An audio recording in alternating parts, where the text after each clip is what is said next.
আসসালামু আলাইকুম everyone, I hope I am being audible. আপনাদের সবাইকে আমাদের আজকে ইন্টারঅ্যাক্টিভ কেয়ারস এর ওয়েবিনারের স্বাগত। আমাদের আজকে ইন্টারঅ্যাক্টিভ কেয়ারস নিয়ে এসেছে prioritization in B2B versus B2C webinar নিয়ে। And to our topic for today's webinar is prioritization in B2B versus B2C. এখন সব কাজই তো দরকারি, কিন্তু কোনটা আগে করবেন, এই প্রশ্নটাই হচ্ছে সবচেয়ে বড় চ্যালেঞ্জ। স্পেশালি আপনি যখন প্রোডাক্ট রিলেটেড কাজ করেছেন, প্রোডাক্ট ম্যানেজমেন্টে, মার্কেটিং বা startup. B2B business to business and B2C business to consumer business at মডেলের মধ্যে কাস্টমার মার্কেটিং এবং প্রোডাক্ট ডিসিশনের জন্য বেশ পার্থক্য থাকলেও কিন্তু খানিকটা মিসম্যাচ যদি আপনার হয়ে যায়, তাহলে অপরচুনিটি, টাইম, মানি সবকিছুই লস। তাই আপনার বিজনেসের জন্য আইডিয়াল মেথড কোনটি হবে, কিভাবে এই অ্যাপ্রোচের মাধ্যমে সেলস ব্যালেন্স করবেন, এই নিয়ে ইন ডিটেলস ডিসকাস করতে আজকে ওয়েবিনারটার আয়োজন। এবং আমাদের সাথে আজকে ইনস্ট্রাক্টর হিসেবে আছেন শাহরুখ ইখতিয়ার ভাইয়া, who is currently the senior product manager for Optimizely and also the former product manager for Gami. Thank you ভাইয়া আমাদের সাথে যুক্ত হওয়ার জন্য। আর ভাইয়াকে ফ্লোর দেওয়ার আগে আমি একটু কিছু বলি আমাদের লার্নার্সদের জন্য। পার্টিসিপেন্টস কাইন্ডলি আপনারা ওয়েবিনার চলাকালীন সময় আপনাদের ভিডিও এবং অডিওটা অফ রাখবেন। আপনাদের জন্য আমরা চ্যাট বক্সটা ওপেন রেখেছি, কাইন্ডলি আপনাদের কোয়েশ্চেনস গুলো চ্যাট বক্সে ড্রপ করবেন, আমরা ওখান থেকে পিক করব। এবং ইন দা মিন টাইম আমরা ট্রাই করবো আমাদের ওয়েবিনারের শেষে একটা কিউএনএ সেশন রাখার। আমার তরফ থেকে এতটুকুই, আমি এখন ভাইয়াকে ফ্লোর দিয়ে দিচ্ছি। ভাইয়া, over to you. Thank you again. Thank you so much. So, welcome everyone to this session. আমার নাম হচ্ছে শাহরুখ। So, আমি just শুরু করার আগে কিছু introduction slides তৈরি করেছি, but before we get into that, today's session is going to be very casual. আমাদের এমনিতে সাধারণত প্রোডাক্ট ম্যানেজমেন্টের সেশনগুলো যেগুলো হয়ে থাকে সেগুলো থেকে একটু অফ দ্য বিট যাওয়া হবে এখানে, primarily because there are so many things যেটা আমার কাছে মনে হয় যে প্রোডাক্ট ম্যানেজমেন্টে subjective হয়ে থাকে, which is why I feel যে instead of going into like theoretical knowledge and everything, like যেগুলো আপনি ধরেন গুগল সার্চে বা প্রোডাক্ট ম্যানেজমেন্টের বইয়েই পাবেন, আমি যেটা করতে চাই সেটা হচ্ছে যে আমার যে ইনসাইটস অ্যান্ড আমার ক্যারিয়ারের মধ্যে যে এক্সাম্পলস গুলো ইউজ করা হয়েছে through my experience in B2B and B2C, এগুলো হাইলাইট করে আপনাদেরকে ভ্যালু দেওয়ার জন্য এই সেশনের মাধ্যমে। So আমি জানি যে এখন রাত 9টা বাজে, I'm pretty sure everyone's ending their day and everyone's a little bit tired and everything. So treat this like an audiobook that you can interact with. আপনারা যদি কোনো snacks and everything নিয়ে বসতে চান, please feel free to do so. And yeah, let's just have a very interactive session. আমি সাধারণত questions welcome করি in the middle of my presentation as well. So if you want, you can unmute yourself and then or raise your hand and ask a question. But of course, আমাদের question answer এর জন্য আলাদা section আছে. So if you want to reserve your question for that, we can obviously do that. So yeah, let's have a great session. And without further ado, I want to start off with this particular slide of mine, which is just to give you an overview যে আমি হচ্ছে আসলে কোন career line থেকে এসেছি and কি কি কাজ করেছি। So আমি হচ্ছে প্রথমত আমার ব্যাচেলর বিজনেস অ্যাডমিনিস্ট্রেশন প্রোগ্রাম ডিগ্রিটা কমপ্লিট করি IBDU থেকে। So I am from a business background and সাধারণত the way I wanted to highlight is যে সাধারণত আমরা দেখি যে প্রোডাক্ট ম্যানেজমেন্ট রোলসগুলো খুব ডাইভার্স ইন্ডাস্ট্রি ব্যাকগ্রাউন্ডের মানুষদেরকে আসলে নিয়ে আসে এই প্রফেশনটার মধ্যে। You have people from BBA, you have people from CSE, you even have people from psychology and arts as well, primarily because এইখানের এই ইয়েটার মধ্যে, এই ডিসিপ্লিনটার মধ্যে এত ভ্যারিড রকমের স্কিলস অ্যান্ড কম্পিটেন্সিজ ইউটিলাইজড হয় যে anyone can come from like a background and then become a product manager, but of course কিছু জিনিসপাতি তো আছেই যেগুলো হচ্ছে আপনার শিখে নিতে হবে বা ইন টাচ থাকতে হবে in order to succeed in this role. So আমি BBA কমপ্লিট করার পর I joined Grameenphone as a management trainee in the B2B division, যেখানে আমি হচ্ছে আমার গ্রাজুয়েট ট্রেনিং প্রোগ্রাম কমপ্লিশনের পর একটি অ্যাসোসিয়েট প্রোডাক্ট ম্যানেজারের রোল হিসাবে যুক্ত হই। সেটাতে আমি হচ্ছে আমাদের কর্পোরেট প্রোডাক্টস যেগুলো ছিল সেগুলো নিয়ে হচ্ছে আমি কাজ করে থাকি। আমার কাজ মূলত ছিল হচ্ছে আমাদের কর্পোরেট ক্লায়েন্টসদেরকে ভিজিট করা অ্যান্ড দেন তাদের কাছ থেকে ইনসাইটস জেনারেট করা আমাদের কি অ্যাকাউন্ট ম্যানেজারদের সাথে। আর ওই ইনসাইটসগুলো নিয়ে আমি ইন্টারনাল প্রোডাক্ট টিমের সাথে বসে আমি হচ্ছে ওই প্রোডাক্টসগুলো কিভাবে আমরা প্রোডাক্টস দিয়ে ওদের নিডস অ্যান্ড ওয়ান্টস সার্ভ করতে পারি ওটা জানা। এরপরে আমি হচ্ছে সুইচ করি B2C তে। I became a product manager in the service bundling revenue side of things, where I was working primarily with companies like TikTok, YouTube, Bioscope, যেটা আমাদের internal product, and a lot of other entertainment products where we were bundling core data packs with entertainment service apps and platforms. এরপর আমার মনে হলো যে আমি টেলকোতে যা শেখার মোটামুটি শিখে নিয়েছি। I had a wealth of experience in both B2B and B2C, and I wanted a challenge. So আমি হচ্ছে আমার MBA প্রোগ্রামের জন্য অ্যাপ্লাই করতে থাকি প্যান্ডেমিকের টাইমে একদমই। সো তখন হচ্ছে আমি HEC প্যারিসে অ্যাডমিটেড হয়ে যাই, and then I basically focused on being very vocal and very social with the people in the MBA, just gained a lot of knowledge. But আমার মূলত সবচেয়ে বড় দুটো অ্যাচিভমেন্ট আমি বলবো যে I was the VP of the MBA Council, driving forward social integration. আর আমার সবচেয়ে ইম্পর্টেন্ট কাজ যেটা ছিল MBA টেক ক্লাবের ভিপি হয়ে, যে আমি হচ্ছে নন টেকনিক্যাল ব্যাকগ্রাউন্ড থেকে টেকনিক্যাল রোলসগুলো মানে টেক ইন্ডাস্ট্রি রোলসগুলোতে কিভাবে ট্রানজিশন করতে হয় এটা নিয়ে আমি হচ্ছে কোচিং সেশনস নিতাম, অ্যান্ড এরকম ধরনের মানে স্কিল সেট প্যাথওয়ে সেট করতাম, যাতে যারা MBA স্টুডেন্ট তখন কারেন্টলি ছিল আমার classmates and also junior batches, তারা যাতে বুঝতে পারে যে কিভাবে আমি একটা নন টেক ব্যাকগ্রাউন্ড থেকে এসে বা আমি একটা নন টেক ইন্ডাস্ট্রি থেকে এসে টেক রোলে ট্রান্সফার করতে পারি। After I completed my MBA, I came back to Bangladesh. So obviously, সবাইদের SOP তে যেটা লিখে থাকে যে বিদেশে ডিগ্রি করবো and then দেশে এসে নলেজটা কাজে লাগাবো, I actually did that. And I joined Optimizely as a product manager, overseeing an add-on commerce product, যেটার নাম হচ্ছে Product Information Management. এটার স্কোপটা একটু লিমিটেড ছিল, but it was a perfect segue into understanding more of the commerce industry, যেটা আমি হচ্ছে আগে কোনো সময় কাজ করে থাকি নাই. But the reason why I was recruited at Optimizely was because of my prior product management experience in both B2B and B2C. And then after like 1.5 years, I was recently promoted to senior product manager, in charge of like a core commerce product, which commands like millions of dollars worth of revenue and has hundreds of clients worldwide. We have clients like Sennheiser, Diageo, Birkenstock, which is a footwear company. So এরকম টাইপের অনেক clients আছে যাদের সাথে আমি কাজ করে থাকি on a day-to-day basis. So এই ইন্ট্রোডাকশনটা দেওয়ার মূল কারণটা হচ্ছে যে আমি বলতে চাই যে আমার B2B and B2C এর মধ্যে যেহেতু ভ্যারিড এক্সপিরিয়েন্সেস আছে, I've worked in both fields, and সাধারণত অনেক লার্নিংই হয়েছে from a lot of stuff that I've done. I think a lot of learnings that I've done from like the stuff that I've either failed at or succeeded at, and এই সেশনটা basically আপনাদেরকে ওই insights গুলো দেওয়ার জন্যই আমি তৈরি করেছি। So let's get into it. Prioritization 101. Prioritization and product management আমি একটা খুব টেক্সটবুক ডেফিনেশন দিতে চাই, যেটা আমি বলবো যে এটা হচ্ছে আমার version of the definition itself. Prioritization নিয়ে আপনারা অনেক জায়গায় অনেক রকমের পাবেন, বাট এই সেশনের জন্য মনে রাখা উচিত যে prioritization and product management refers to the utilization of scarce resources to deliver the best possible customer value in the most effective manner while adhering to the company's product strategy. এখন utilisation of scarce রিসোর্সেসকে আমি কেন bold করেছি? এখানে obviously bold করেছি because as a product manager, you will have access to very limited resources, which can mean আপনার ইঞ্জিনিয়ারিংদের time, আপনার ইঞ্জিনিয়ার্সদের যে টাইমটা আছে, যে এফর্টটা দেওয়ার মতন ক্যাপাসিটি আছে, ব্যান্ডউইথ আছে over a set period of time, আপনাদের ওইটা ইউটিলাইজ করতে হবে। আপনার কোম্পানির বাজেট আছে, যেটা হচ্ছে মার্কেটিং স্পেন্ডের পিছে যায়, ক্লায়েন্ট অ্যাকুইজিশনের পিছে যায়, বা ক্লায়েন্ট ম্যানেজমেন্টের পিছে যায়। আপনার কোম্পানির অবভিয়াসলি আরো সম্পর্ক রিসোর্সেস আছে, যেমন ইভেন্ট বাজেটস এন্ড এভরিথিং। সো কোনটাতে আপনারা হচ্ছে বেশি ফোকাস করবেন, এই প্রায়োরিটাইজেশনটাও কিন্তু প্রোডাক্ট ম্যানেজার্সদের দেখতে হয়। And of course it varies from company to company. Best possible customer value সম্পর্কে আমরা যেটা বলতে চাই যে আমরা যত অ্যাপ বা প্রোডাক্ট ইউজ করেছি, think of something like even এক্সেলের মধ্যে শত শত ফিচার থাকে, কিন্তু আমরা কিন্তু পুরো ফিচার সেটটা ইউজ করে থাকি না আমাদের ডে টু ডে লাইফে।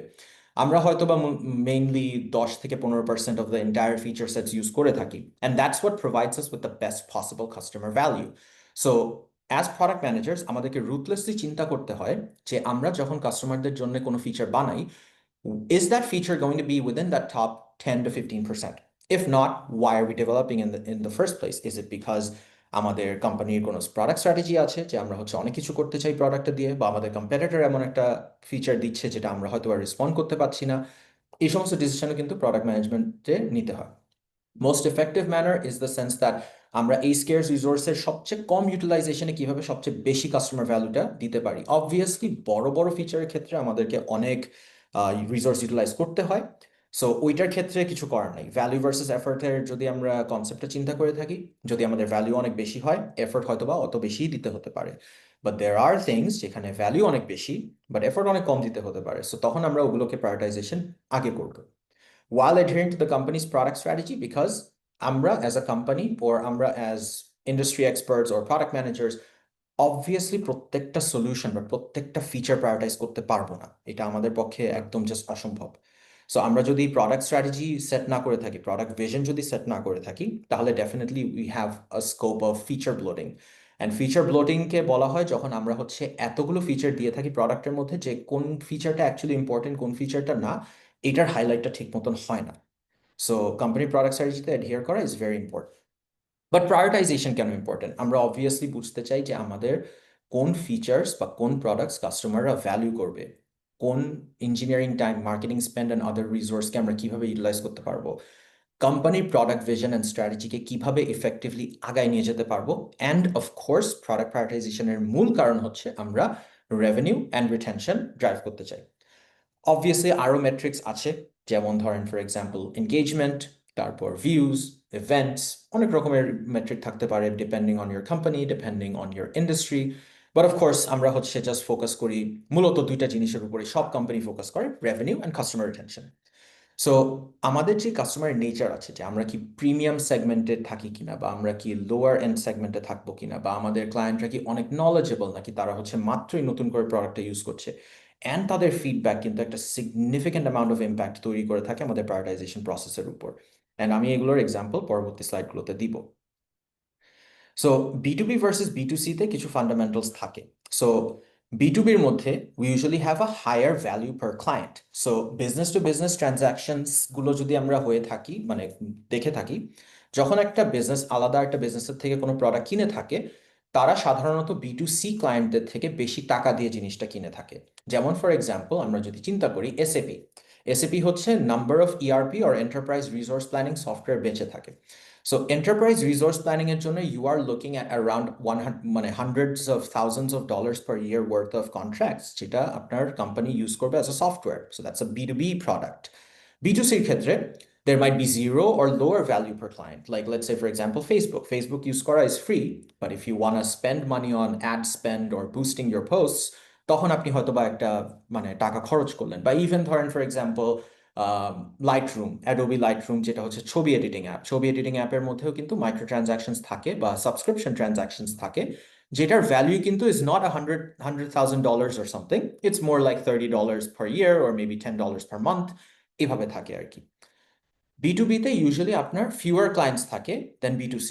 B2C-তে আপনি খেয়াল করবেন আপনার অ্যাপগুলো কিন্তু, সাকসেসফুল অ্যাপগুলো কিন্তু কথা বলে মিলিয়ন্স অফ ইউজার্সে। যারা হচ্ছে ধরেন একদম বিগ অ্যাপস, তারা millions or hundreds of thousands of ইউজার্সে কথা বলে থাকে। B2B-তে কিন্তু এটা কমন না একদমই, যে আমরা হান্ড্রেডস অফ থাউজেন্ডস অফ ইউজার্সকে প্রায়োরিটাইজ করবো। B2B-তে অ্যাট মোস্ট আমি হয়তো বা 1,000 বা 2,000 বা 5,000 ক্লায়েন্ট থাকতে পারে আমার। কারণ আমি একটা মার্কেটকে সার্ভ করছি, অ্যান্ড এই মার্কেটটা থেকে আমি প্রত্যেকটা ক্লায়েন্টের থেকে একটা হাই ভ্যালু কমান্ড করছি। B2B-তে একটা কমপ্লেক্স বাইং ডিসিশন প্রসেস থাকে, যেখানে আপনার ক্লায়েন্টের অনেক ধরনের মানুষরাই হচ্ছে এই ডিসিশন মেকিং প্রসেসে যুক্ত থাকে। কারণ B2B-র ক্ষেত্রে যখন আপনার একটা অর্গানাইজেশন আপনার প্রোডাক্ট কিনছে, তখন আপনাদের ওই অর্গানাইজেশন মানে আপনার ক্লায়েন্টের অর্গানাইজেশনের head of marketing, head of sales, CTO, CPO, ওনাদের অনেক ধরনের ইনপুটস থাকে। ওনাদের অনেক ধরনের ফাইন্যান্সিয়াল আন্ডারস্ট্যান্ডিং লাগে, যে আমাদের যে প্রোডাক্টটা কিনছি কত টাকা দেওয়া হবে, কি কি ফিচার্স পাবো, কে ট্রেনিং দিবে আমাদেরকে, আমাদের যদি কোনো ইস্যু হয় তাহলে আমাদের ক্লায়েন্ট ম্যানেজমেন্ট কে করবে। So it's a complex buying decision process that also results in a longer sales cycle because so many stakeholders and so many people have to give their decisions, right? B2B-তে, it's pretty simple. You download an app or just log into a PWA or a progressive web app, মানে ওয়েবসাইটে browser থ্রুতে log in করে you just start using it. So it's a shorter sales cycle and it's a much streamlined buying decision process. B2B is relationship driven, যেখানে আমরা হচ্ছে B2B ক্লায়েন্টসদেরকে একবার onboard করলে for the duration that they are with us, তাদের সাথে একটা relationship তৈরি করে ওটাকে মেনটেন করি, ওটার উপর ফোকাস দিয়ে থাকি। B2C is transaction driven. B2C-তে যখন একটা ইউজার অনবোর্ডেড হয়, তখন আমরা চাই যে ওই ইউজারটা কনভার্ট করে আমাদের সাথে কোনো ট্রানজাকশন করে থাকুক, যেটা থ্রুতে আমরা ওদেরকে আরো বেশি ভ্যালু দিব। B2B-তে চার্ন অর কাস্টমার চলে যাওয়াটা is devastating because of the higher value per client, but B2C-তে চার্ন কিন্তু is offset by more growth. তো আমাদের সবসময় B2C-তে অ্যাজিউম করতে হবে যে আমরা যদি মিলিয়ন্স অফ ইউজার্স কমান্ড করি, অবভিয়াসলি আমাদের হান্ড্রেডস অফ থাউজেন্ডস অফ ইউজারের চার্ন হবে, but we offset that by even more growth in the user base count. So আমাদের জন্য B2C-তে ক্লায়েন্ট অ্যাকুইজিশন অনেক ইম্পর্টেন্ট, B2B-তে ক্লায়েন্ট রিটেনশন অনেক ইম্পর্টেন্ট। B2B-তে a client occupies a higher share of the overall value driven by customers. Hence, even a small change in retention or growth can mean huge losses or gains for the business. অর্থাৎ একটি দুটি client যদি চলে যায়, দেখা যাবে যে আপনার রেভিনিউ বা আপনার বটম লাইনের মধ্যে একটা বিরাট বড় ইম্প্যাক্ট পড়ে যাচ্ছে। B2C-র ক্ষেত্রে যেহেতু একটা স্মল শেয়ার অফ রেভিনিউ থাকে, it is imperative that you drive growth by the numbers and focus on life cycle management, যেখানে আমরা ইউজারকে হচ্ছে নাজেস দিয়ে ছোট ছোট ধাক্কা দিয়ে হচ্ছে তাদেরকে হচ্ছে বাইং ডিসিশন মেকিং প্রসেসে আগায় নিয়ে যাব কনভার্সনের জন্য। So that's the fundamentals. So আমি দুইটা ইন্ডাস্ট্রির মানে দুইটা সেক্টরের একটু ডিপ ডাইভে যাই। সো বি প্রোডাক্ট ম্যানেজমেন্টের মধ্যে কিন্তু I call it high stakes but high value. কেন? Because B2B product management is focused on high client value to not only drive growth but also retention for years to come. Remember, আপনাদের primary revenue target B2B তে কিন্তু হচ্ছে আপনার ক্লায়েন্টরা যে recurring রেভিনিউটা দিয়ে থাকে সেটা। আপনাদের নতুন ক্লায়েন্ট এসে অবশ্যই আপনাদেরকে একটা অ্যামাউন্ট অফ টাকা দিবে, বাট পরবর্তীতে যে 5টা ক্লায়েন্ট যে টাকাটা দিবে, একটা ক্লায়েন্ট সে 1 বছর এসে সেই পরিমাণ টাকা অবশ্যই দিবে না আপনাকে। So clients occupying higher value means that each client is extremely valuable আপনার বিজনেসের লঞ্জেভিটির জন্য, বিকজ ওরা জাস্ট নাম্বার ড্রাইভ করতেছে না, বাট আপনার রেপুটেশনটা মার্কেটে হচ্ছে প্রোটেক্ট করছে। সো আপনার B2Bর ক্ষেত্রে খেয়াল করবেন যে রেপুটেশন কিন্তু is very important. Like let's say for example in the case of Optimizely, আমাদের reputation in the market is solid because we take care of our clients very very well. And এই জন্য কাস্টমার্সরা অন্য কাস্টমারদেরকেও recommend করে থাকে, বা অন্য কাস্টমাররা যখন দেখে যে ও এই বড় ক্লায়েন্টটা হচ্ছে অপটিমাইজে ইউজ করে, there must be something good about the platform যেটা আমি ইউজ করতে চাই। Hence reputation is extremely important. আরেকটা জিনিস আমি বলতে চাই এই 4টার মধ্যে, সেটা হচ্ছে যে কি accounts or clients influence a lot. So আপনার ধরেন যদি কোনো স্টার নেমস থাকে আপনার বিজনেসের মধ্যে B2B প্রোডাক্ট ম্যানেজমেন্টের ক্ষেত্রে, সেই ক্লায়েন্টরা কিন্তু অনেক ধরনের বড় ইনফ্লুয়েন্স দেয় ওই রোড ম্যাপের উপরে। And this is not necessarily a bad thing. আমরা বলতে পারি যে হ্যাঁ, হাইয়েস্ট পেইড পার্সনের অপিনিয়নটা আমরা হয়তো বা সবসময় নিতে চাই না, কিন্তু আপনার সবচেয়ে বড় ক্লায়েন্ট যে ফিচারগুলো চাচ্ছে, চান্সেস আর সবচেয়ে স্মল ক্লায়েন্টগুলো ওই ফিচারগুলো যেতে পারে, because they also dream of becoming a big client in one place. So আপনার কি অ্যাকাউন্টদেরকে প্রায়োরিটাইজেশন দেওয়া or তাদেরকে মূল্যায়ন করা is very important.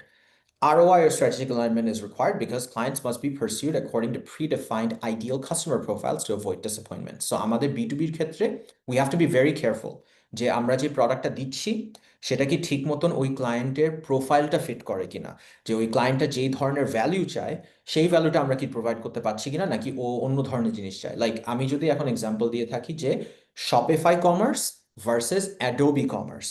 So Shopify commerce হচ্ছে একদম সেই ই কমার্স ক্লায়েন্টদের জন্য যারা হচ্ছে তাড়াতাড়ি তাদের একটা ব্রিক অ্যান্ড মর্টার স্টোরকে একটা ই কমার্স প্ল্যাটফর্ম দিতে চায় বা ই কমার্সের অনলাইন প্রেজেন্স দিতে চায়, খুব তাড়াতাড়ি খুব লো ভলিউমে সেল হবে।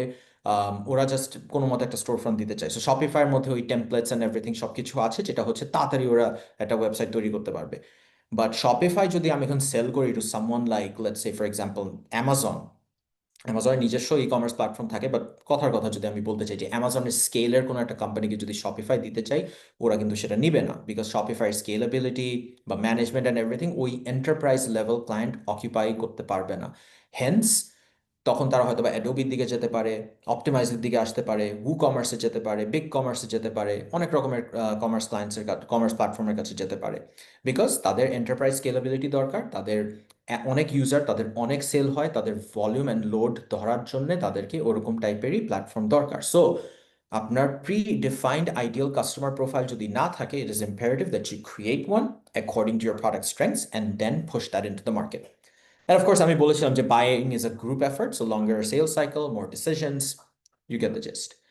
And reviews come in the form of analyst reports. So review obviously আপনার clients আপনাকে দিবে, কিন্তু analystরা অনেকে থাকে internationally যারা হচ্ছে আপনার প্রোডাক্টকে periodically, usually once per year, evaluate করে যে কম্পারেটিভলি এই কাস্টমার প্রোফাইলের জন্য এই প্রোডাক্টটা কতটুকু ইফেক্টিভ। সো আপনারা হচ্ছে যখন দেখবেন এই অ্যানালিস্ট রিপোর্টসগুলো ফরেস্টার অ্যান্ড গার্টনার থেকে, তখন তারা সবগুলো কোম্পানিকে একটা চার্টের মধ্যে র্যাঙ্ক করে যে কোন প্রোডাক্টটা সবচেয়ে ভালো, কোন কোম্পানির প্রোডাক্টটা সবচেয়ে ভালো পারফর্ম করছে for what. And of course B2B ক্লায়েন্টসদের ক্ষেত্রে B2B প্রোডাক্টসদের ক্ষেত্রে যে কোম্পানিগুলো বানায় থাকে B2B প্রোডাক্টসগুলো, ওদের জন্য সবচেয়ে বড় গোল হচ্ছে ওই চার্টের একদম টপ মোস্টে থাকা, যাতে তাদের রেপুটেশনটা সলিডিফাইড থাকে। আর B2Cর কাছে আমি বলতে চাই যে it's more about scale and speed. So it's about driving fast growth while also providing proper customer cycle management. So user metrics can be wildly different. Like let's say for example, আমি as a business হতে যেতে পারি যে as Facebook or any other social media, I want more people to view my platform যাতে আমি ad এর জন্য একটা compelling platform বানাতে পারি। So আমার জন্য important কি views, impressions, engagement, everything else. But আমি যদি একটা ফুড ডেলিভারি বিজনেস হই লাইক ফুড প্যান্ডা, তাহলে আমার মেট্রিক হবে orders, basket average order size, and of course revenue. So প্রত্যেকটা বিজনেসের কিন্তু different priority থাকবে regarding user management and how they prioritize that growth. So it really depends on your strategy. Volume is usually important for every single business, however. কারণ food অর্ডারের কথা বললেও আমার food অর্ডারের ভলিউম লাগবে, ফেসবুকের কথা বললেও আমার হচ্ছে চোখ লাগবে প্ল্যাটফর্মের উপরে। সো অবভিয়াসলি ভলিউম আমার জন্য খুব important regardless of which industry I operate in. Data and analytics আর কি এখানে যখন আমরা হচ্ছে প্রায়োরিটাইজেশন করে থাকি, we look at a lot of data in B2C way more than B2B। কারণ B2Bর মধ্যে you know your clients, you know what insights they have, you know what they're talking about. So এইখানের ক্ষেত্রে কিন্তু আমরা কথাবার্তা বলে ওই ইনসাইটসগুলো জেনারেট করি, বাট B2Cর ক্ষেত্রে কথা বলার স্কোপটা কম because you have millions of clients, so you use data and analytics a lot. You cater to a wide spectrum of users. So B2Cর মধ্যে you have a lot of types of users. এখানে specific কোনো user segment usually থাকে না, বা থাকলেও ওরা খুবই broad category তে exist করে, which is why businesses play usually very wide. ওরা হচ্ছে কোনো সময় এরকম করে না যে আমি laser focused এই একটা particular demographic কে নিয়ে বা এই particular একটা segment কে নিয়ে. And small improvements can have a big impact. Think about any sort of app or website that you've used যেখানে একটা ছোট্ট UI change হয়েছে and you either loved it or hated it. So এখানে small adjustments to your feature sets will affect thousands, if not millions of customers.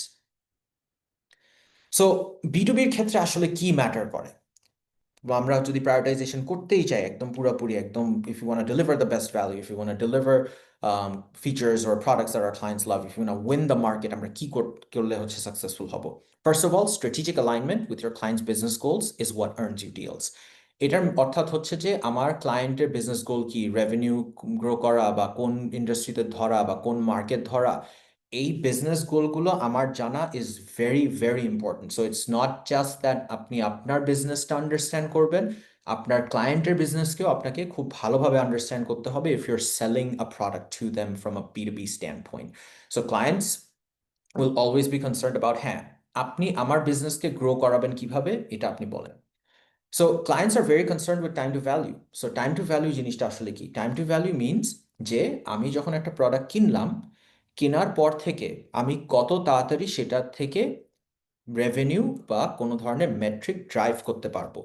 এখন আমি যদি ধরেন একটা ওয়েবসাইট বিল্ডার কিনে থাকি as a company from another company, আমি কত তাড়াতাড়ি আমার নিজের ওয়েবসাইটটা বানায় লাইভ করে ইউজার ড্রাইভ করে ট্রাফিক ড্রাইভ করা শুরু করতে পারবো। So that is time to value. Security and compliance are critical for business continuity. Security and compliance is extremely important when it comes to B2B because আমরা চাই যে আমাদের প্ল্যাটফর্মে ধরেন ফর এক্সাম্পল আমরা যদি ওয়েবসাইট বিল্ডার বা ই-কমার্স প্ল্যাটফর্ম তৈরি করে থাকি, আমাদের তো প্রচুর ইউজার ইনফরমেশন স্টোর করা লাগে ব্যাক এন্ডে। সো এগুলো কি কোনোভাবে কম্প্রোমাইজড হতে পারে কিনা, কোনোভাবে কি পার্সোনালি আইডেন্টিফায়েবল ইনফরমেশন আর PII এক্সপোজ থাকে কিনা API এন্ড পয়েন্টের মাধ্যমে, এগুলো আমাদের খুব ভালোভাবে ইয়ে করতে হবে, মানে দেখতে হবে।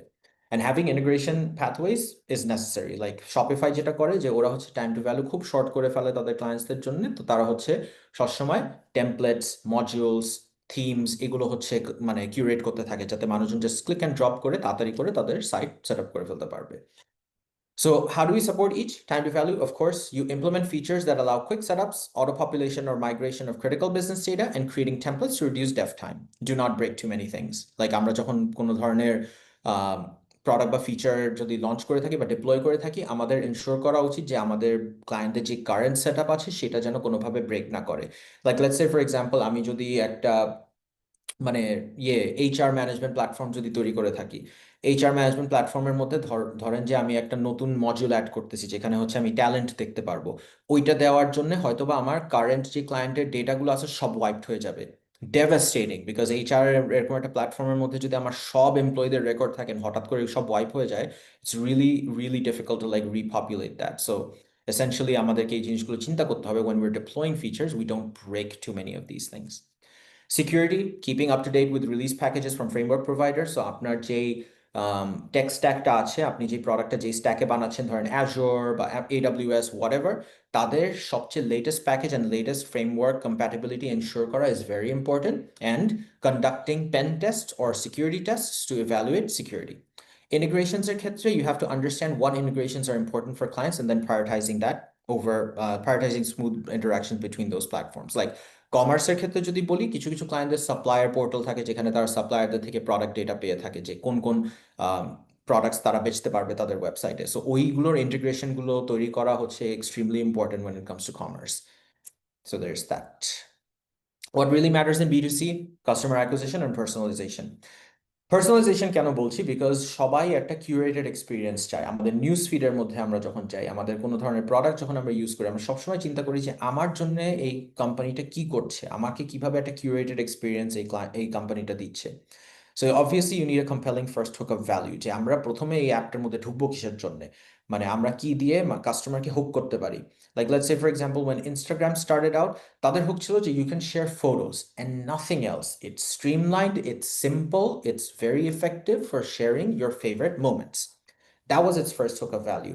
পার্সোনালাইজেশন অ্যান্ড এনগেজমেন্ট কীভাবে ছিল, যে আমার যেই ইন্টারেস্টগুলো আছে, like let's say for example আমি জিমে যেতে পছন্দ করি, I like playing video games and everything, so আমি gym and video game content দেখতে চাই more on my news feed. So এভাবে পার্সোনালাইজেশন অ্যান্ড এনগেজমেন্ট আমাকে প্ল্যাটফর্মগুলোতে রাখে। And life cycle management to convert user. So আমি যদি কোনো সময় বিজনেস কেসের জন্য ইনস্টাগ্রাম ইউজ করতে চাই বা কোনো ধরনের জিনিসের জন্য যদি পে করতে চাই, how do I convert users over there. প্রিমিয়ামের ক্ষেত্রে যদি বলে থাকি, লাইটরুম বা ক্যাম স্ক্যানার, যেটা আমরা অনেকেই ইউজ করে থাকি, ওখানে যেটা করে ওরা অ্যাডস দেয় বা পেইড ফিচারকে পে ওয়ালের পিছে লক করে দেয়, যে হ্যাঁ ঠিক আছে, first set of features are free, you can get engage to it, but if you want to use the more advanced ones you have to pay. So first হুকটা highlight the best features, মানে আপনার প্রোডাক্টের যে সবচেয়ে ভালো ফিচারগুলো আছে সেগুলো early usage ফানেলে ইন্ট্রোডিউস করে দেন, and then drive users further down the steps, যে আপনার ইউসেজ লেভেলগুলো যত যেতে থাকবে তখন হচ্ছে ওখানে যে একটা পে ওয়াল বা একটা payment gateway, payment gate keep করে ওই জিনিসটা সেট করে দেওয়া। এটা হচ্ছে ডিফার করতে পারে ফ্রম প্রোডাক্টস টু প্রোডাক্টস। অনেকের ক্ষেত্রে হতে পারে যে তারা হচ্ছে ফ্রিতেই পুরো জিনিসটা দিয়ে দিবে, but they make revenue elsewhere, either through ads or either through other sponsorships and everything. Think of like something like Spotify. Spotify-তে হচ্ছে সবকিছুই ফ্রি, জাস্ট অ্যাড শুনতে হয় every now and then, প্রত্যেকটা গান ইয়ে করলে, and then shuffle ছাড়া next দেওয়া যায় না if you don't have premium. Personalization, leveraging data analytics to find insights that will assist you in creating curated experiences for groups of users. And life cycle-এর ক্ষেত্রে আমরা যেটা বলে থাকি যে আমাদের বোঝা উচিত যে আমাদের ইউজাররা প্ল্যাটফর্ম থেকে কতটুক ভ্যালু অ্যাকচুয়ালি নিচ্ছে, যে ওরা প্ল্যাটফর্মের মধ্যে ভ্যালুটা দিবে। সো মাইক্রো ট্রানজাকশনের ক্ষেত্রে যদি আমি চিন্তা করি, যে let's say for example video গেমগুলো যেগুলো থাকে মোবাইলের মধ্যে বা ইভেন লাইক কনসোলের মধ্যে বা পিসির মধ্যে, ভিডিও গেমগুলোর মধ্যে কিছু কসমেটিক আইটেম থাকে যেগুলো আমরা টাকা দিয়ে কিনতে পারি। কিন্তু মনেটাইজেশন স্ট্র্যাটেজির ক্ষেত্রে আমাদের যেটা প্রথমে বুঝতে হবে সেটা হচ্ছে যে আমার ইউজার কি মানে সমানে কি এতটাই টাইম ইউটিলাইজ করছে যেটা জাস্টিফাই করে তাদের এই টাকাটা স্পেন্ড করা, নাকি তারা হচ্ছে এতটা টাইম স্পেন্ড করতেছে না। তারা যদি অনেক টাইম স্পেন্ড করে থাকে, they are more likely to pay for you, instead of someone like যে হচ্ছে 5 মিনিট খেলে রেখে দিল অ্যান্ড দেন পরের এক সপ্তাহ আবার 5 মিনিট খেলে আবার রেখে দিল। ওই পার্সনটা কিন্তু আপনার পেমেন্টে কনভার্টেড হবে না, they are not gonna convert into a paid user. So যে ইউজারগুলো ভ্যালু দেয়, যে ইউজারগুলো টাইম দেয় আপনার প্ল্যাটফর্মে, সেই ইউজারগুলোকে টার্গেট করে আপনাকে ওদেরকে কনভার্ট করতে হবে through effective life cycle management. So prioritization best practices যদি আমি বলি B2Bর ক্ষেত্রে, you should avoid derailments because too many clients have too many wants. প্রত্যেকটা ক্লায়েন্টেরই একটা অপিনিয়ন থাকে, অ্যান্ড অফকোর্স আমাদের প্রত্যেকটা ক্লায়েন্টের অপিনিয়নকে ভ্যালু করতে হবে। কিন্তু আমরা যদি প্রত্যেকটা ক্লায়েন্টের অপিনিয়নকে ভ্যালু করে ওনাদের প্রায়োরিটাইজেশন যেই রিকোয়েস্টগুলো থাকে সেগুলোকে যদি আমরা ইয়েস বলতে থাকি, pretty soon you're going to end up with a bunch of items in your backlog, and আপনার প্রমিসেসগুলো প্রত্যেকটা ব্রেক হবে because it is not nearly enough possible at all to like deliver all of those things in a short amount of time. So you have to be very ruthless about which offers the most amount of value to your customers and to your company. তারপর হচ্ছে understanding your value. আপনি যদি as a product manager বুঝেন যে আপনার প্রোডাক্টটা কিভাবে আপনার কোম্পানির বিজনেস অবজেক্টিভসে ফিট ইন করে বা আপনার ক্লায়েন্টের বিজনেস অবজেক্টিভে কিভাবে ফিট ইন করে, আপনি সাধারণত খুব ভালোভাবে winning road maps and upgrade pathway set up করে ফেলতে পারবেন। You also have to think about buyer switching costs. So buyer switching cost is the cost that a buyer pays when they are shifting from one product platform to another. এখন যদি বলি আমি যদি একটা enterprise হয়ে Google অ্যানালিটিক্সের একটা subscription কিনে থাকি, আমার সব ওয়েবসাইটের ডেটা ইনসাইটস অ্যান্ড এভরিথিং সব কিছু আসছে আমার ক্ষেত্রে, আমার ইয়েতে আসছে, মানে ড্যাশবোর্ড অ্যান্ড এভরিথিং। এখন ধরেন আমি বললাম যে না, আমি গুগল অ্যানালিটিক্স ইউজ করবো না, আমি অন্য কিছু ইউজ করব। আমি যখন সুইচ করব, আমাকে নতুন করে ওই নতুন প্ল্যাটফর্মে সব হিস্টোরিক্যাল ডেটা ইদার মাইগ্রেট করতে হবে, নাহলে আমাকে স্ক্র্যাচ থেকে স্টার্ট করতে হবে, which is going to be a huge pain. So আমি যেটা চিন্তা করবো যে আচ্ছা আমি যদি এই পেইনটা নিতে চাই আমি কি অ্যাকচুয়ালি সুইচ করতে চাই নাকি না। সো বায়ার সুইচিং কস্ট যদি হাই থাকে it means you command a little bit more traction or stickiness of your clients. But যদি বায়ার সুইচিং কস্ট খুব লো হয়ে থাকে তাহলে হচ্ছে আপনার কিন্তু চিন্তা করতে হবে যে ক্লায়েন্টকে ধরে রাখার জন্য কি কি ফিচার্স বা কি কি ধরনের প্রায়োরিটাইজেশন করলে আপনার ক্লায়েন্টরা যেতে পারবে। So it is very important.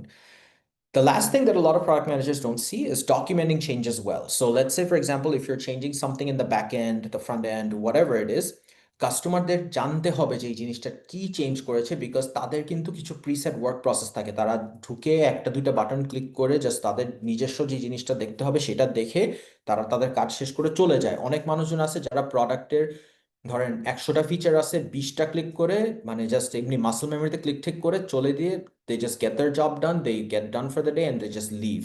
এখন আপনি যদি কোনো কিছু চেঞ্জ করে থাকেন একটা ক্লায়েন্ট যদি না জেনে থাকে তাহলে ওই পুরো ওয়ার্ক প্রসেসটা কিন্তু ডিসরাপ্টেড হয়ে যাবে। So it's very important to document this changes well. Prioritization best practices for B2C, I would say communicate often. It's not just with users, but also stakeholders internally and externally. B2C এর মধ্যে, it's very important to communicate between your marketing groups, your sales groups, and of course your clients. Your users, just to get an understanding যে আপনার প্রোডাক্টের পারফরমেন্সটা কিরকম হচ্ছে and perceptionটা কিভাবে হচ্ছে। একটা proper customer life cycle management or CLM strategy implement করা ইজ ভেরি ইম্পর্টেন্ট। আপনি একটা ইউজারকে যখন প্রথমে প্ল্যাটফর্মে ঢুকাচ্ছেন তারপরে আপনি কিভাবে ওকে নাজ দিয়ে দিয়ে ওকে ভ্যালুটা ক্রিয়েট করায় তারপর হচ্ছে কনভার্সনে নিয়ে যাচ্ছেন বা অন্য কোনো একটা অ্যাকশনের দিকে আপনি নিয়ে যাচ্ছেন। সো আপনার ফিচারগুলো কিন্তু এইভাবে নাজ করে করে নিয়ে যেতে হবে ইউজারদেরকে, which is why prioritization is important. Creating community is also very important because অনেক প্রোডাক্ট আছে যাদের একটা কমিউনিটি থাকে। যেমন ফর এক্সাম্পল স্পটিফাই কিন্তু প্রচুর কমিউনিটি ড্রিভেন একটা প্ল্যাটফর্ম। লাইক ওরা হচ্ছে প্রচুর বাইরের দেশে কমিউনিটি ইভেন্টস করে, কনসার্টস করে, লাইভ শো করে থাকে, যাতে ওদের ইউজাররা এসে প্রোডাক্টটার সাথে ইন্টারাক্ট না করে জাস্ট একটা ব্র্যান্ডের সাথে একটা কমিউনিটির সাথে ইন্টারাক্ট করতে পারে, যাতে উনাদের এই প্রোডাক্টটার ক্ষেত্রে মানুষজনের অ্যাটাচমেন্টটা বা লাভটা হচ্ছে ইয়ে হয়ে থাকে। So community driven features are very important. Like স্পটিফাইয়ের মধ্যেই আপনার ফ্রেন্ডরা কি শুনতেছে এটা আপনি দেখতে পারবেন, আপনি প্লে লিস্ট শেয়ার করতে পারবেন, আপনি অনেক ধরনের গান শেয়ার করতে পারবেন। সো ইউজার এনগেজমেন্ট কিন্তু অন্য অন্য ইউজারদের সাথে কিভাবে এনগেজ করতেছি আমরা ওইটা দিয়েও কিন্তু আমরা মানে ইউজারের মেট্রিকগুলো ড্রাইভ করতে পারি। Hence community creation is very important. And lastly of course fix your revenue model.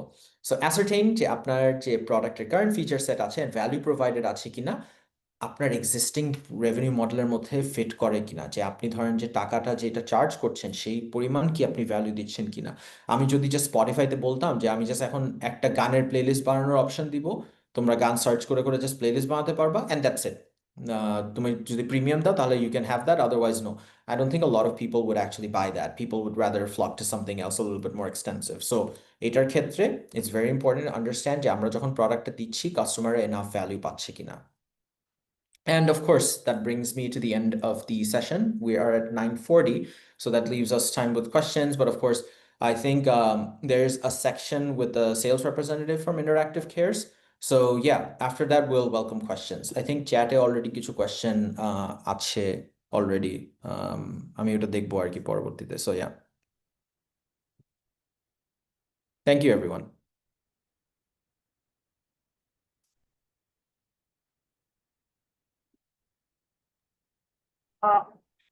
আসসালামু আলাইকুম। আমি তাহলে এখন পার্টিসিপেন্টসদের রিকোয়েস্ট করব কোয়েশ্চেন করার জন্য।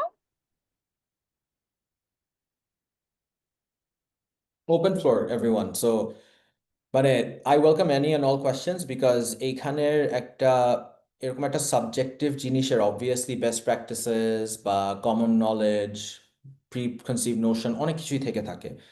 সো এখানে কিন্তু কোনো ধরনের ভুল বা সঠিক কোয়েশ্চেন কিন্তু নাই। Every question is a valuable question.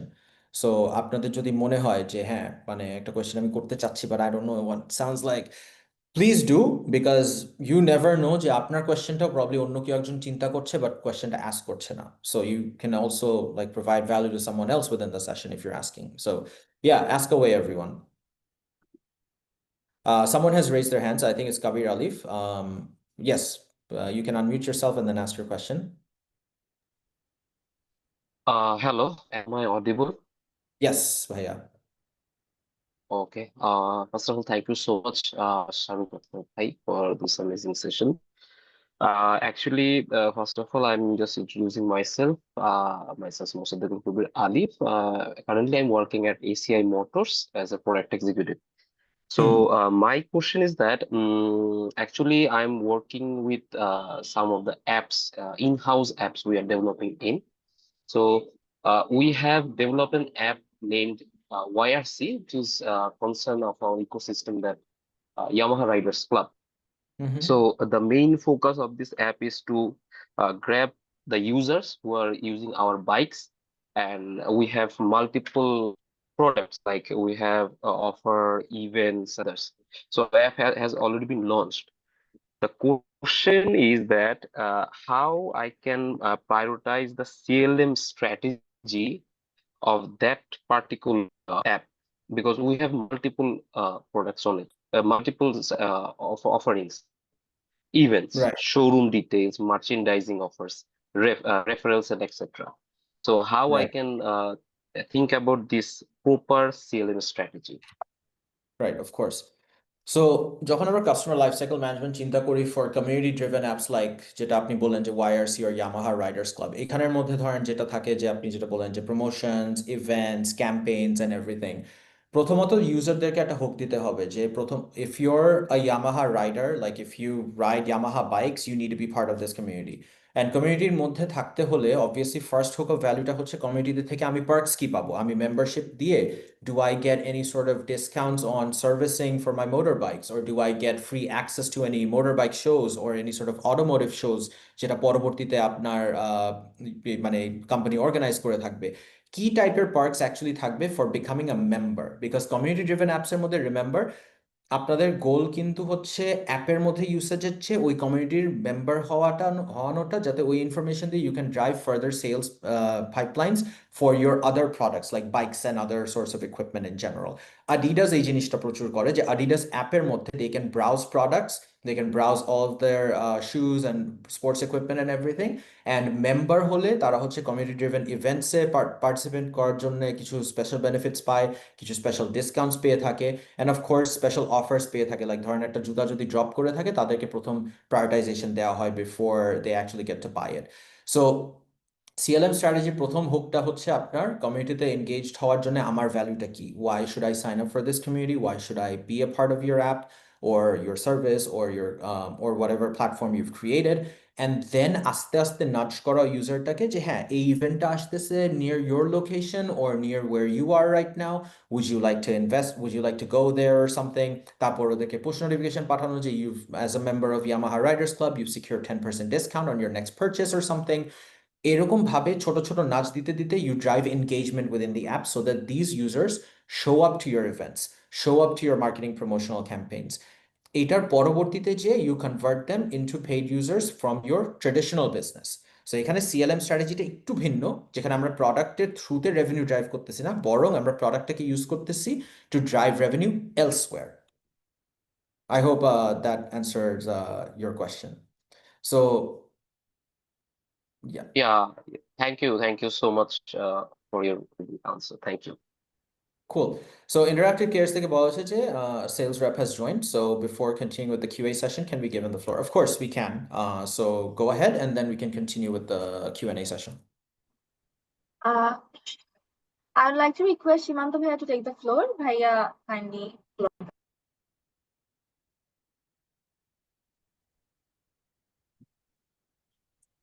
আসসালামু আলাইকুম এভরিওয়ান, থ্যাংক ইউ শিফা আপুকে আমাকে ফ্লোর দেওয়ার জন্য। আমাকে নিশ্চয়ই শোনা যাচ্ছে, রাইট?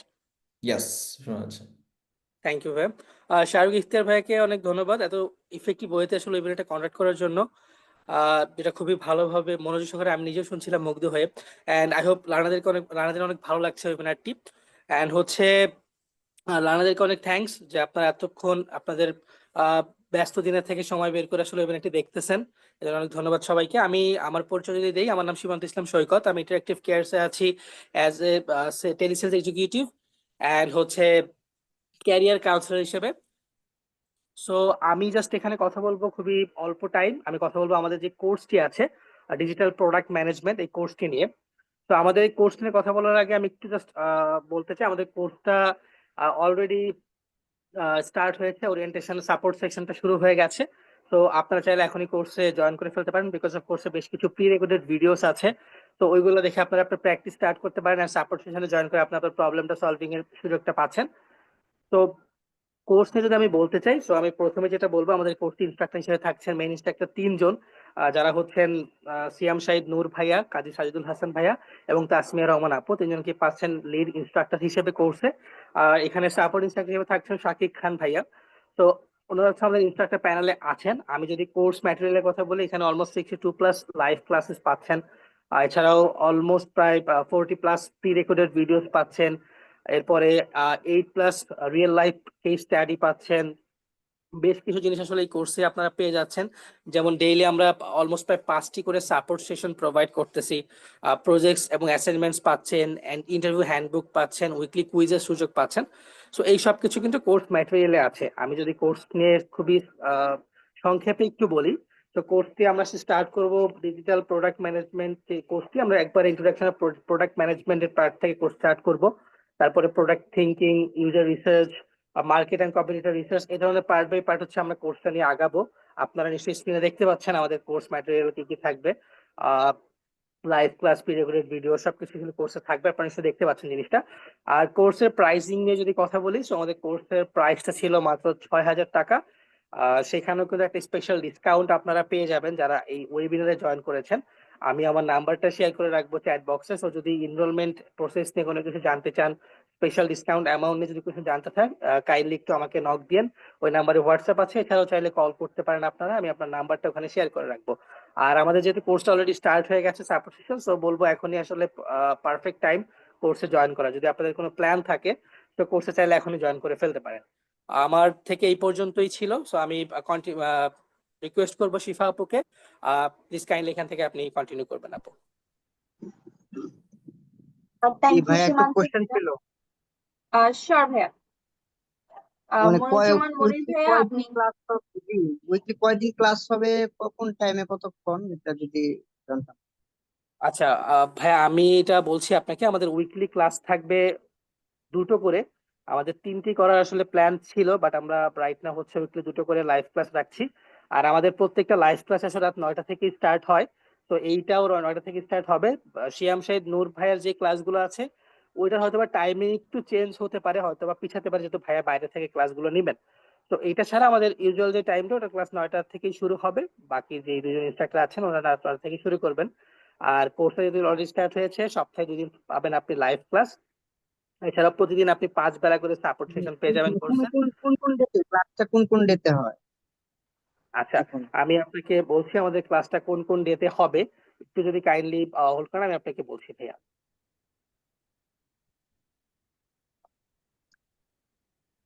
হ্যালো ভাইয়া, শুনতে পাচ্ছেন নিশ্চয়ই আমাকে? জি জি। জি, আমাদের ক্লাসটা আসলে আমরা উইকলি এবার 3টা করে রাখার ট্রাই করতেছি। সো আমরা রাখবো হচ্ছে রবিবারে, মঙ্গলবারে এবং বৃহস্পতিবারে ভাইয়া। আর আইটি ব্যাকগ্রাউন্ডের কি দরকার আছে, না যে কোনো ব্যাকগ্রাউন্ডেই ক্লাস করতে পারবো? ভাই, আমাদের কোর্সে তো আমরা একবারে বেসিক লেভেল থেকে শুরু করতেছি, তো আমার মনে হয় না এখানে খুব বেশি ব্যাকগ্রাউন্ড ম্যাটার করতেছে। আপনি চাইলে যে কোনো ব্যাকগ্রাউন্ড থেকে কোর্সটা করতে পারবেন। আচ্ছা, ঠিক আছে, থ্যাংক ইউ। আপনার নাম্বারটা থ্যাংক শেয়ার ইউ। করে জি, আমি নাম্বারটা শেয়ার করে রাখি।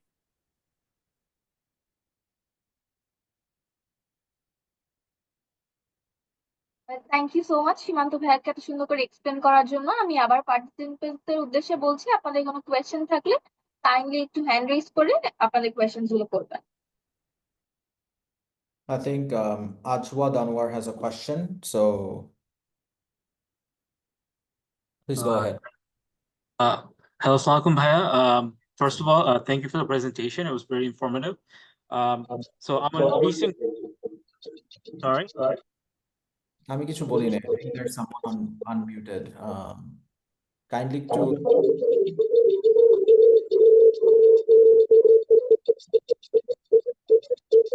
ওনাকে একটু মিউট করতে পারবেন প্লিজ? একো আসছে। I think it's Netflix Web Zoom or something. Should I mute myself or is it okay? No, it's not you. It's not you. It's someone else. Sorry, go ahead, Ajwad. I think the problem's been solved. So go ahead. Thank you, Bhaiya. So I'm a recent graduate. I recently joined One ICT as a data analyst. And before that, in my final semester, I was helping my aunt and uncle. So my aunt and uncle, they own a small refrigerator store. And then my other uncle, he owns like a medium-sized like a building, like real estate company. So while I was an undergrad, I saw that like there was a need, like smaller businesses don't have, like can't use pre-existing data analyst software. So like I made something for them. And recently I saw that like there's an increasing demand for it. My issue is that like right now I'm marketing it like based on how you describe B2B and B2C.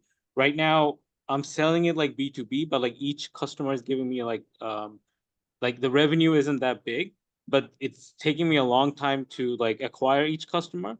But at the same time, I can't exactly model it as B2C because I can't put the software online for anyone to sign up themselves. So like, Right. what should I do in this case? Like I have like 4 right now, but it's taking me like a month to get a new customer every time. Okay, so what does your onboarding process look like in general? Like, do you go and set this up in their local system, or do they access it from the web? How's it So made? usually like so far it's been like my aunt and uncle has like introduced me to their friends who also has similar needs, and then I would first go to their like meet them and then understand how they store their data. So like most medium-sized like companies here who aren't as tech savvy, I saw that they store most of the data in Excel. So like I would just like set it up on their systems. Okay, so you would migrate all of their data from Excel onto your platform. I mean, not really, like I just set it up on their computers. Okay. Right now, like, yeah, sorry. So জিনিসটা হচ্ছে যে this is a software that lives on-prem on their computer. It's not online. Yeah, exactly. It's kind of Right. Understood. So এইখানে যে জিনিসটা হয়েছে যে there's a very high time to value because you're visiting each client and then setting it up on their system. By the way, excellent endeavor. I really admire your grit in going up to your clients and then setting it up. I know it must be a very big hassle. জিনিসটা হচ্ছে যে if you want to streamline things, you can make it like a PWA or a progressive web app, which you can host online.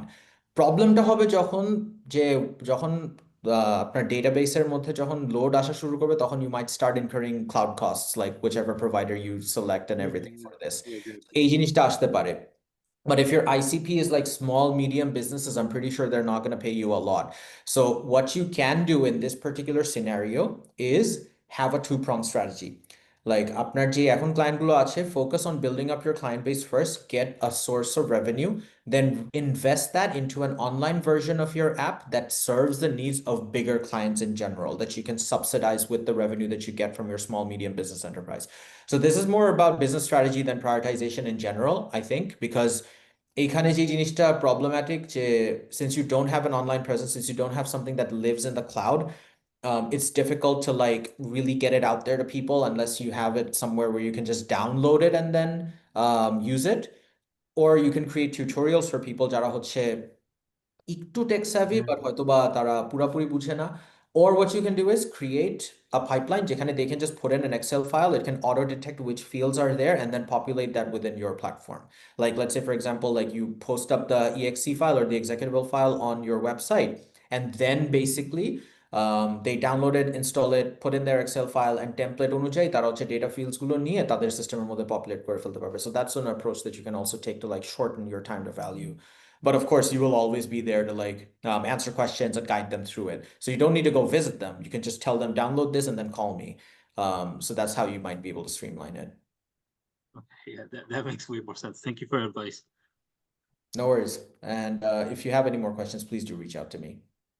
Our LinkedIn and everything. I'm just to introduction slide চলে যাই যাতে one can see it. I already followed you. Cool. Amazing.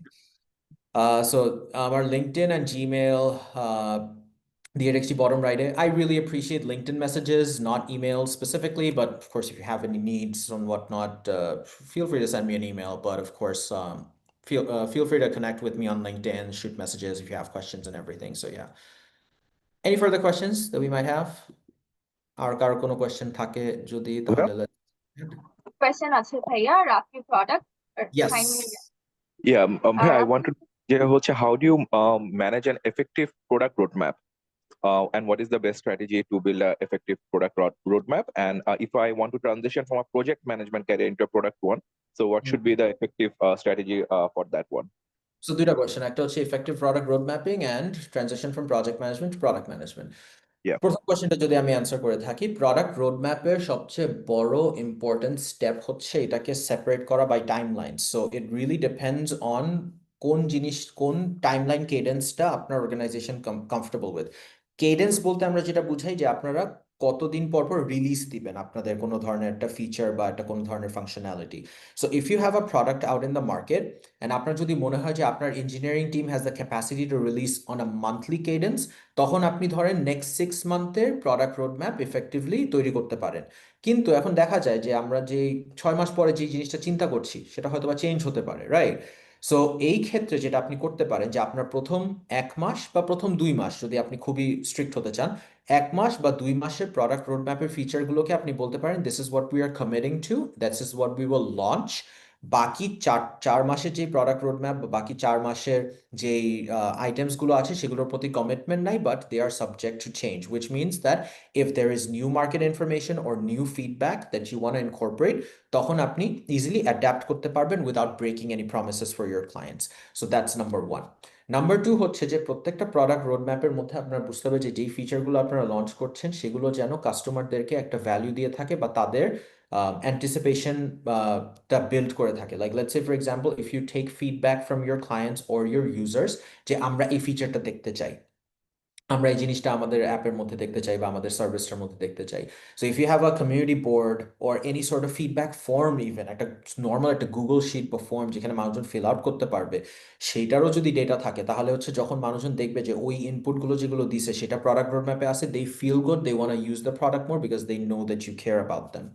So roadmap management effectively definitely ভ্যালুর উপর depend করে, ফিডব্যাকের উপর depend করে, but it's also hard to manage timeline commitments. So make sure যে আপনি যেই ফিউচার কনসিডারেশনগুলো করছেন they are subject to change, but প্রথম 1 বা 2 মাসেরটা যেন ফিক্স থাকে, যাতে মানুষজন জানে যে this is what we R definitely getting in the longer run, and এটা যদি পাবলিকলি কমিউনিকেট করে থাকেন।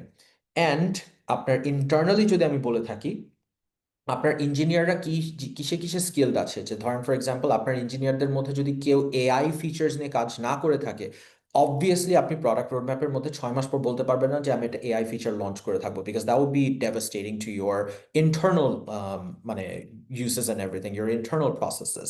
So it really depends on আপনার internal capacity and also internal competencies যেগুলো আপনার ভিতরে আছে, to identify যে আমার স্ট্রেংথস গুলো কোন দিকে, আমার কোর মানে কম্পিটেন্সিস গুলো কোন দিকে, এন্ড কোন কোন ফিচারগুলো আমি তাদের ডেভেলপ করে রোডম্যাপে দিতে পারবো।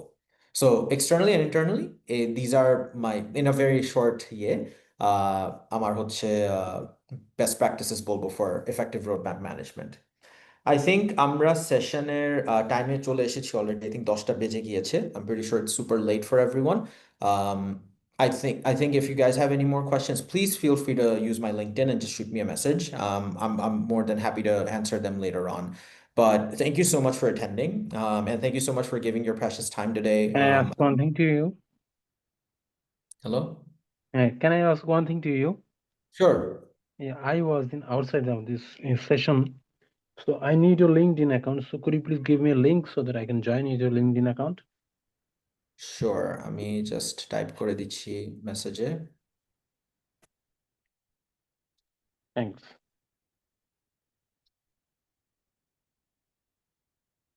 There you go. So, oh wait, আমার একটু এডিট করা উচিত। আমি linked লিখে ফেলেছি instead of LinkedIn. 1 second.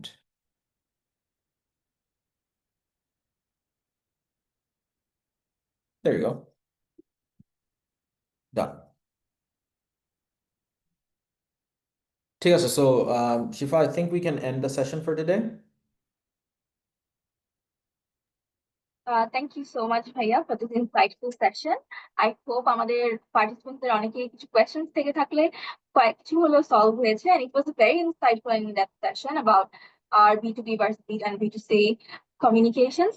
তো আমি যদি একটু আগানোর আগে আমি একটু আমাদের পার্টিসিপেন্টস জন্য বলে দিচ্ছি যে আপনারা আমাদের ডিজিটাল প্রোডাক্ট ম্যানেজমেন্ট ক্যারিয়ার পাতে এখন এনরোলমেন্ট চলছে। আপনারা প্রি রেকর্ডেড ক্লাসেস ভিডিওস পাবেন, লাইভ ক্লাসেস পাবেন এবং সাপোর্ট সেশনস গুলো পাবেন। সাপোর্ট সেশনস গুলোতে আপনাদের কোনো সমস্যা থাকলে বা কোনো প্রজেক্টে কোনো ইস্যু হয়ে থাকলে আপনারা ডিসকাস করতে পারবেন। এবং তাছাড়াও আজকের ওয়েবিনারে সব রিসোর্সেস এর জন্য আমি একটা ফর্ম দিয়ে দিয়েছি, কাইন্ডলি ফর্মটা ফিল আপ করবেন। এবং আমি আমাদের ক্যারিয়ার পাতের লিঙ্কটা হচ্ছে আপনাদেরকে চ্যাট বক্সে দিয়ে দিয়েছি, যেখানে 62+ লাইভ ক্লাসেস থাকবে, 40+ প্রি রেকর্ডেড ভিডিওস এবং 8টার উপরে রিয়েল লাইফ কেস স্টাডি থাকবে। এবং সাপোর্ট সেশন তো পাচ্ছেন, সাথে সাথে ইন্ডাস্ট্রি স্ট্যান্ডার্ড হচ্ছে আপনি প্রজেক্ট এবং অ্যাসাইনমেন্টসও পাবেন এবং সাথে ইন্টারভিউর জন্য আমরা হচ্ছে গাইডলাইন প্রোভাইড করে থাকি।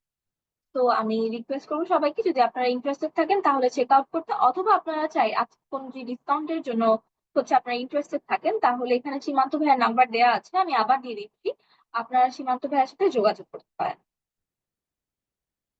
Thank you again. I presume আমাদের আজকের জন্য এতটুকুই শেষ করতে পারি। থ্যাংক ইউ এগেন শাহরুখ ভাইয়া। ইনশাল্লাহ আবার দেখা হবে আপনাদের সবার সাথে। আল্লাহ, আসসালামু আলাইকুম। ভাই আপনার পারমিশন থাকলে we can end for now. Sure. Thank you, everyone. Thank you everyone. Thank you so much, sir. Thank you.